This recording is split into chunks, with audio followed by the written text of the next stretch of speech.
आता पाहूया टॉप 9 राजकीय बातम्या। राज्यातील प्रकल्प वेळेत पूर्ण झाले पाहिजे। मुख्यमंत्री देवेंद्र फडणवीस अधिकारी आणि कंत्राटदारांवर संतापले। पायाभूत सुविधांबाबतच्या वॉर रूम आढावा बैठकीतील हा प्रकार। प्रत्येक प्रकल्पाची डेडलाईन ठरवूनच काम करण्याच्या आणि दर 3 महिन्यांनी आढावा घेण्याच्या दिल्या सूचना। 5-5 साल का जो आप टाइमलाइन देते ना, ये अभी दुनिया में कहीं नहीं होता है।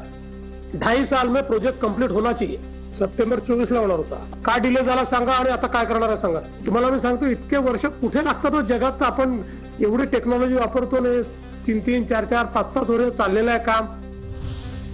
रोहित आर्याला ठोस आश्वासन हवं होतं, मात्र ठोस आश्वासन मंत्री किंवा संबंधित विभाग देऊ शकतं असं सांगितलं होतं। या प्रकरणात माझी चौकशी करू शकता, केसरकर यांच्याकडून स्पष्ट। आणि मुलांना ओलीस धरलेलं होतं आणि त्याच्यामुळे मुलांचा जीव हा सगळ्यात महत्त्वाचा असतो।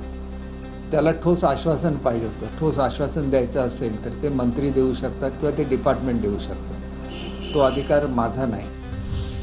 रणजितसिंह नाईक निंबाळकरांचं आव्हान मी स्वीकारतो। मेहबूब शेख यांचं ट्विट। पत्रकार परिषद घेऊन सर्व विषयांवर सविस्तर बोलणार मेहबूब शेख यांची प्रतिक्रिया। लोटेमधील प्रदूषणासंदर्भात योगेश कदम आक्रमक। पावसाचा गैरफायदा घेऊन प्रदूषण करणाऱ्या कंपन्यांवर कारवाई करणार, योगेश कदमांचा इशारा।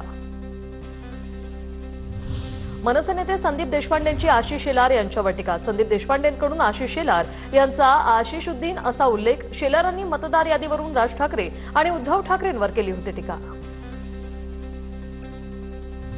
निवडणुका घेणं किंवा पुढे ढकलणं यासारखे अधिकार निवडणूक आयोगाला।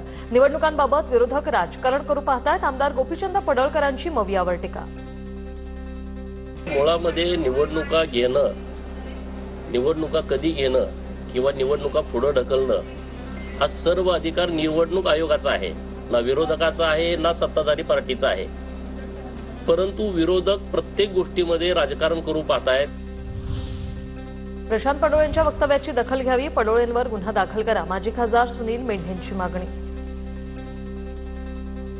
देशाचे पंतप्रधान आदरणीय नरेंद्र मोदींजी विषयी किंवा मुख्यमंत्री आदरणीय देवेंद्रजी विषयी ज्या भाषेत ते बोलतात मीडियासमोर, त्याचा मी निषेध व्यक्त करतो आणि प्रशासनाने किंवा पोलिसांनी त्याच्यावरती योग्य ती दखल घेऊन त्याच्यावरती योग्य ती कारवाई करायची मागणी पण करतो।